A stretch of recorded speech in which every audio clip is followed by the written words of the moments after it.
하나님 아버지, 오늘 제가 하나님의 말씀을 읽고 묵상할 때 필요한 영의 양식을 주시기 위해 성령님께서 이 시간에 함께해 주시길 간구합니다. 예수님 이름으로 기도합니다. 아멘. 오늘 우리에게 주시는 하나님의 말씀입니다. 안식일을 기억하여 거룩하게 지키라. 엿새 동안은 힘써 내 모든 일을 행할 것이나 일곱째 날은 내 하나님 여호와의 안식일인즉 너나 내 아들이나 내 딸이나 내 남종이나 내 여종이나 내 가축이나 내 문 안에 머무는 객이라도 아무 일도 하지 말라. 이는 엿새 동안에 나 여호와가 하늘과 땅과 바다와 그 가운데 모든 것을 만들고 일곱째 날에 쉬었음이라. 그러므로 나 여호와가 안식일을 복되게 하여 그날을 거룩하게 하였느니라. 사랑하는 성도 여러분, 평안하셨습니까? 오늘도 주님께서 주시는 말씀과 함께 복된 하루를 열어가시기 바랍니다. 오늘 우리에게 주실 하나님의 말씀은 출애굽기 20장 8절에서 11절 말씀입니다. 제4계명 안식일 규례입니다. 이것은 두어서 번 말씀드렸지만은 우리가 하나님께서 우리에게 율법을 주실 때엔 율법에 가진 어떤 도덕성이나 윤리성 때문에 주시는 것은 아닙니다. 그 율법 안에는 하나님께서 주시는 메시지가 들어있습니다. 즉 율법이라는 것은 하나님이 우리에게 주시는 메시지와 한 것이 바로 율법이라는 것입니다. 그래서 우리가 지금 폐지된 신약에 와서는 폐지된 의식법이나 시민법 같은 것은 예수 그리스도가 오셔가지고 이를 십자가의 속죄 사역을 메시지화 한 것이었습니다. 그렇기 때문에 예수님께서 오셨을 때는 이미 실제 메시지가 왔기 때문에 그것이 필요 없어서 그것이 상실되었고 폐해졌습니다. 그러나 우리가 흔히 생각하는 윤리 도덕을 나타내는 율법들은 폐해지지 않았습니다. 왜 그렇습니까? 그 윤리 도덕 안에 주어진 그 계명 안에 주어진 메시지는 하나님의 성품과 속성을 담고 있기 때문입니다. 이를테면 부모를 공경하라, 도적질을 하지 말라, 살인하지 말라, 이런 것들이 다 그런 계명들입니다. 이 안에는 바로 하나님의 속성과 성품들이 담겨져 있습니다. 그 하나님의 성품은 영원하기 때문에 이러한 법들은 우리가 영원토록 지켜야 될 율법인 것입니다. 어떻게 보면 십계명은 바로 우리가 영원토록 지켜야 될 그러한 메시지가 담겨 있는 것이 다 오늘 십계명 안에 담겨져 있는 것입니다. 그런데 특별히 4계명 안식일 규례도 그렇게 폐해진 메시지가 아니라 오늘날도 여전히 유효한 메시지가 담겨 있는 법이라는 것입니다. 왜 그렇습니까? 지금 오늘 20장에서 하나님께서 안식일 주신 이유는 첫 번째로 뭐라고 말씀하십니까? 6일 동안 천지를 창조하시고 7일에 쉬었기 때문에 바로 제7일날 쉬라고 하는 것입니다. 이것은 뭐에 대한 메시지입니까? 하나님께서 6일 동안 다 쉬었으니까 바로 내가 완벽하게 천지를 창조했다. 너희 나의 창조를 믿고 고백하라 하는 그 메시지가 이 계명 안에 담겨 있는 것입니다. 때문에 우리가 주일날 이 일을 하지 않는다는 걸 통해서 하나님이 나의 창조주시라는 것을 고백하고 있는 것입니다. 이 안식일날 일하는 사람을 죽인 것은 왜 이 죄가 그렇게 무겁냐 하면은 일을 한다는 것은 하나님을 나의 창조주로 고백하지 않는다는 것입니다. 인정하지 않는다는 것입니다. 그래서 돌로 죽임을 당한 것입니다. 그런데 중요한 것이 있습니다.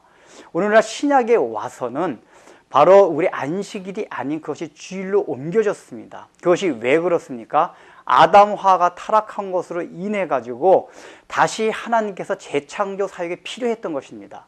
요한복음의 5장에 보면은 예수님께서 베세다 연못가에서 38년 된 병자를 고쳐주십니다. 그날이 안식일이었습니다. 이걸 보고서 유대인들이 트집을 잡습니다. 너는 왜 안식일에 이 일을 하느냐? 라고 그걸 가지고 트집을 잡을 때 예수님께서 하신 말씀이 있습니다. 너희들이 그렇게 생각하느냐? 하나님 아버지께서 일하시니 나도 지금 일하고 있다라고 얘기를 합니다. 지금 이것이 굉장히 중요한 의미가 있습니다. 원래 하나님께서는 6일 동안 창조를 하시고 7일째, 그러니까 7일째 쉬셨다는 건 다 그때부터 계속 쉬셨다는 것입니다. 아무것도 할 일이 없었다는 것입니다. 천지창조가 완전하게 온전하게 완성이 되었다는 것입니다. 그런데 예수님이 그때 말씀하시는 걸 통해서 하나님께서 다시 일을 시작하셨다는 것입니다. 그것이 무엇입니까?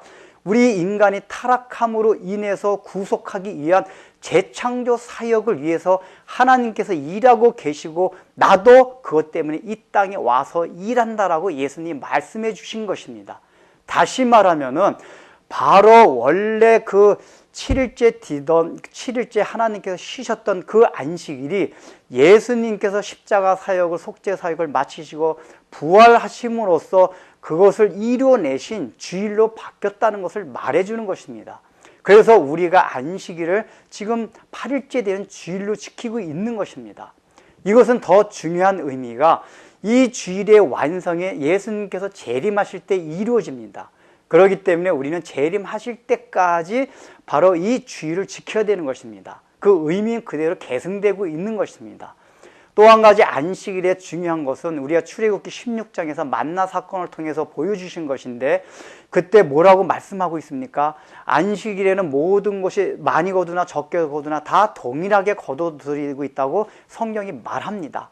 그래서 나중에 신명기나 레위기에 보면은 이 하나님께서 안식일 날은 너 집안에 들어와 있는 나그네나 모든 동물들까지도 쉬게 하라고 말하고 있습니다. 즉 쉼을 얻는 것은 권력이 있는 자나 돈이 있는 자나 그것이 없는 자나 건강한 자나 병약하자나 동일하게 하나님께서 주고 있다는 것을 말합니다. 다시 말하면 이 안식은 하나님께서 주신 우리에게 모든 안식을 평등하게 누려야 될 것이 바로 권리가 있다는 것을 말해줍니다. 그러므로 우리가 참된 안식일을 지키기 위해서는 우리 삶 가운데 퍼져 있는 불평등한 것들을 그것을 우리가 없애려고 노력하는 가운데 안식을 지켜야지만 그것이 온전한 안식이라는 것입니다. 그래서 특별히 우리가 주일날은 병든 자를 찾아가고 또 구제 활동을 하는 것이 성경적입니다. 그것뿐만 아니라 제6일 동안에도 우리 사회에 구조적으로 그렇게 불평등하게 되어 있는 모든 것들을 고치기 위해서 모든 사람들이 참된 쉼을 얻을 수 있도록 노력하는 것 자체가 안식일을 지키는 의미 안에 들어가 있다는 것입니다. 이런 것을 할 때라야지 우리가 주님께서 주신 안식의 의미가 우리가 참되게 다가올 수 있는 것입니다. 기도하겠습니다. 하나님 아버지, 주님께서는 이 안식일을 주심으로 하나님께서 창조나 구원에 있어서 모든 것을 다 하셨기에 너희는 할 것이 아무것도 없다는 것을 우리에게 말씀해 주십니다. 그래서 주일날 일을 하지 않고 예배드리는 것을 통해 하나님이 창조주여 구속주라는 것을 고백하라고 말씀하십니다.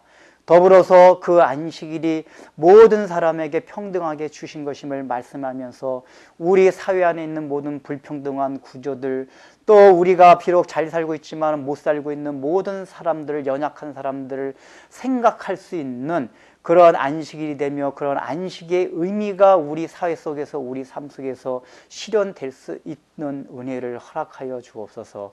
예수님의 이름으로 기도드립니다. 아멘.